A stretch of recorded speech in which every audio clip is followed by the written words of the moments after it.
சிவாய போற்றியே நமச்சிவாய போற்றியே பிறப்பருக்கும் ஏகனே பொறுத்தருள் அநேகனே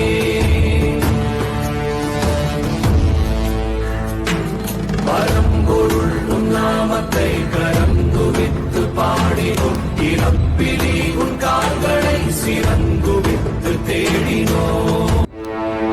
ஒளிர்விடும் எம் தேசனே குளிர்மலை தன் வாசனே எழில் மிகு எம் நேசனே அழித்தொழிக்கும் ஈசனே